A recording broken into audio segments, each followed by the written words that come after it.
Hey guys, welcome to another triage video. This time it's going to be a Sony 8-301 and the set that's on the bottom. I posted a photo of this on my community tab a while ago saying I was taking a look at it. That was some weeks ago. The reason I didn't is I was waiting for the box on the bottom. The owner of the 301 came across a somewhat newer Sony mini TV and gifted it to me. So I figured we'd take a look at both of them at the same time. I've done a little bit of research in the meantime. I have not worked on either one of these before, but it's my understanding that this is Sony's first all-transistor black and white TV. Came out around the same time as the Safari, which is Philco's all-transistor TV, so those two are the first solid-state TVs, portable solid-state TVs. They both have, of course, a tube, being the picture tube in them. And I know the Safari has some high voltage rectifiers tubes. I don't recall if the Sony does or not. It's rather a neat little thing where the picture tube basically is the entire size of the set. And from what I've seen of photos of these opened up, the circuitry is just really all packed around in there. So that's where the battery would go. Take a look in here. These come up for sale pretty regularly. I imagine if the owner wanted to, he could get whatever accessories might be missing. What is the trick to do? Oh, there we go. Luckily the batteries aren't in here. I'm sure they would have rotted away by now. They're rechargeable. And the level of electrolyte, wow. I have instructions on refilling these. I'm thinking these might be lead acid batteries. And they top them off periodically. I was not expecting that. And with that off, you can get into more of it. So this is this weird 4-pin connector on the back. That's what I was saying. I don't have on me. Ooh. Something very loose inside there. Oh, is that where the speaker goes on the bottom? That's bizarre. Well, we'll get into it. First, let's take a look at what's in here. That, I believe, is 61, and this is 66. I think Shengo did a video on this guy I was just watching. Get myself familiarized with this. I've not worked on either one of these. In fact, I've never worked on any early Japanese transistorized TV. I have worked on the Philco Safari. Those are a very different beast.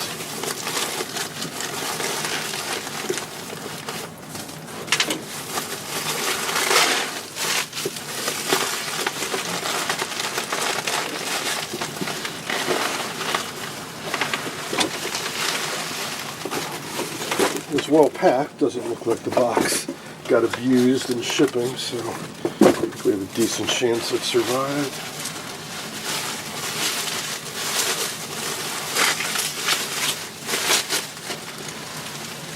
Quite a bit smaller.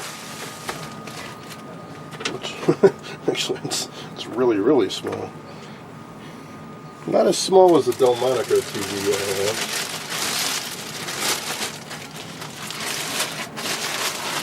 Heavy though. Must be a lot packed in there, but check that out. The knob is for the VHF. So this is your VHF channels, and then there's a vertical scale for VHF. Try to tune brightness, picture off, horizontal, vertical. I don't know how you tune the UHF.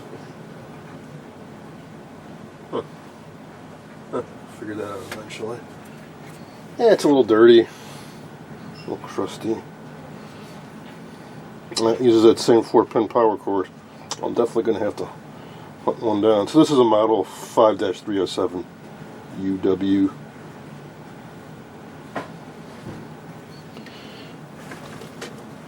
It's actually, this is heavier than this, noticeably.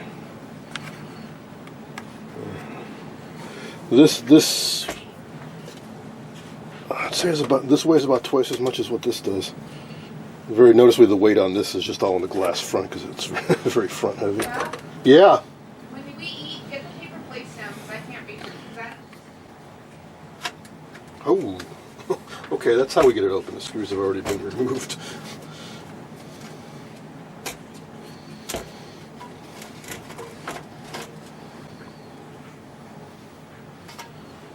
Wow, there's actually an edge connector on that top board. Crazy.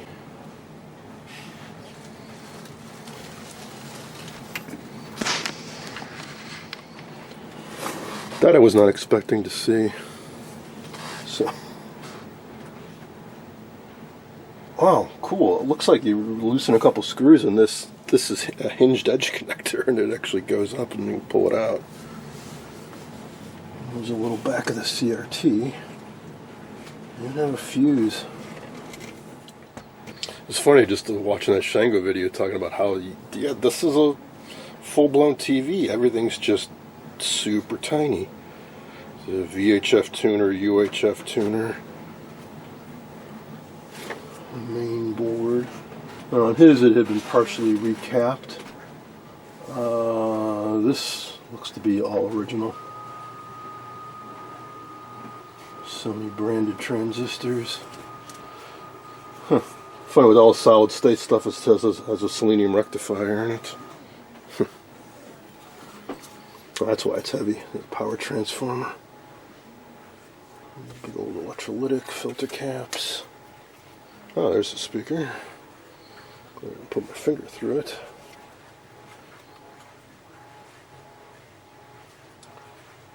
No obvious crazy bulging oozing caps.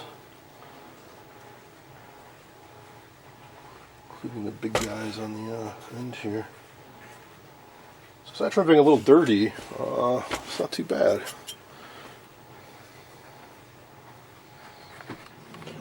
Let's focus on this set for a moment. So another reason I'm doing this is that I don't work on solid state stuff, low voltage stuff, so I definitely am going to need to order parts. So I want to determine, are they repairable, and if so, what do I need to get?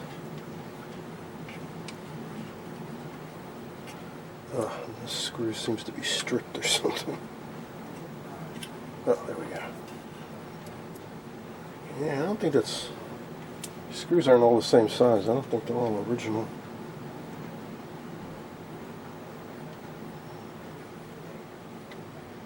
It seems like it should tip up, but it's not really. There's something holding it down. Kind of do that.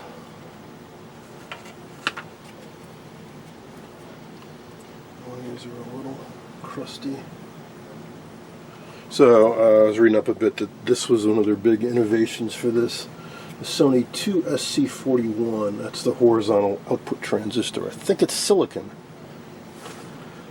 which was a very new thing in '61. So I've tried to figure out a few times over the years to figure out when did they switch from germanium to silicon, or when did they first introduce silicon transistors and rectifiers.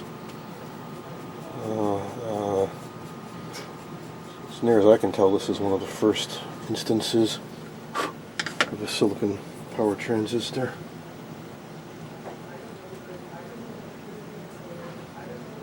So all these wires are going to connectors. You can pull these wires off. So it looks like this board is quite easy to work on. Again, no crusty caps.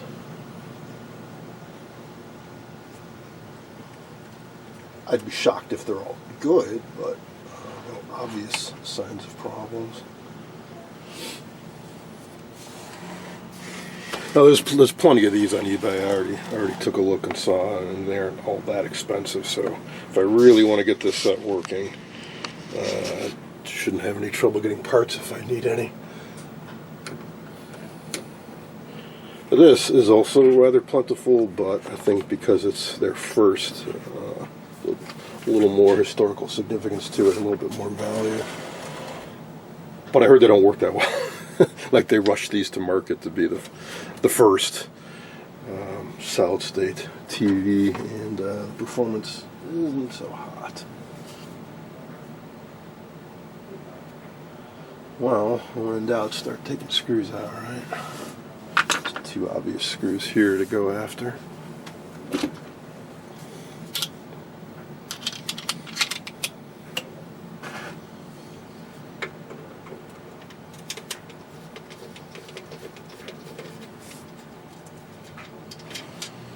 Particular Phil Nelson, who's somebody I encountered very early on when I got into the TV hobby.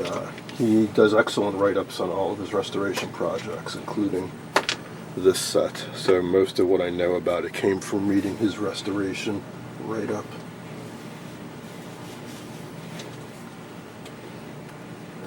Did that do anything for us?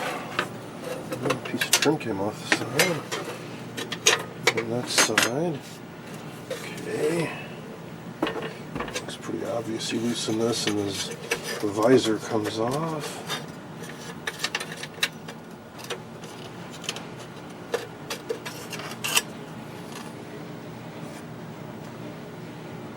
Okay, you can see there's a screw on either side that was underneath that trim.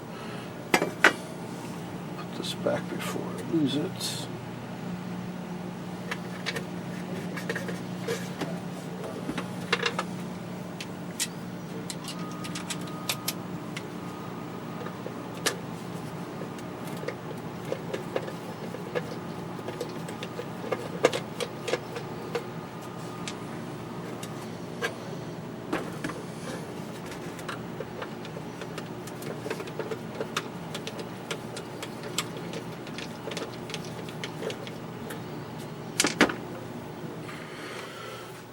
Alright, remove 2 more screws around the bottom. I think it's going to come out now. Yep.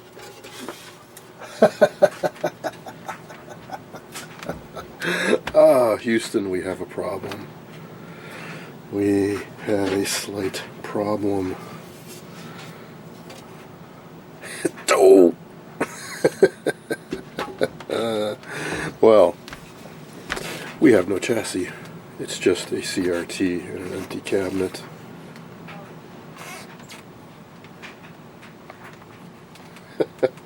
Now, the owner of this set kind of threw this in as an afterthought with the rest of his collection that I'm going to be restoring, and said, "Oh, hey, see what you can do with it." Well, I can't do anything with it. If he really wants this set, he's going to have to buy another one, and I will test the CRT regardless, because hey, if it's good, I'll hang on to it. But otherwise, yeah, we cannot restore this TV.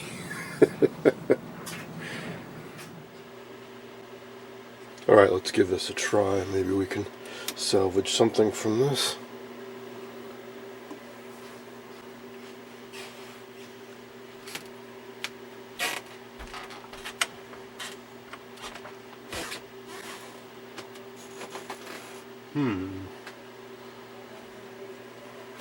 Not seeing any glow.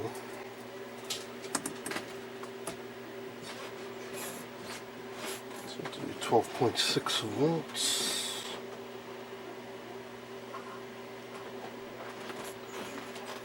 Oh yeah.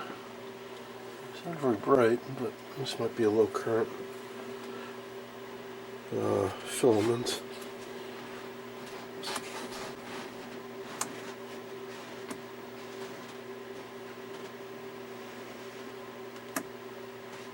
It has emissions. Cutoff's working.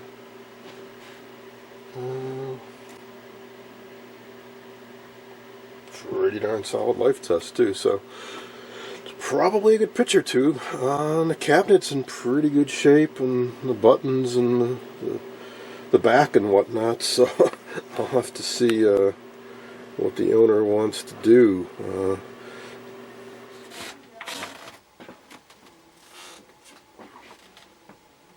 It doesn't sound so strong as the A301, but we're in the green, so it would produce an image. Okay, so let's leave off with, I'm going to see if I can find the pinout for the power connector on this. And I've got a variable DC power supply. Let's try putting 12 volts DC into this thing. It's got a fuse. Yeah. See if we can get some life out of this. Well, I haven't had any luck yet finding service info or figuring out the power connector for the other Sony yet. When I do, we'll try firing it up or playing around with it, or I may just end up buying another one entirely that has the power cable. We'll figure it out one way or another. Maybe between two sets I can make one really nice example. Meanwhile, this guy posted some photos of it, which sparked a lot of conversation online, and I'm leaning towards the theory that this is a salesman's model or a window display model. There doesn't seem to be any signs of there being a chassis inside, but also people are asking, well, what's holding the knobs in place?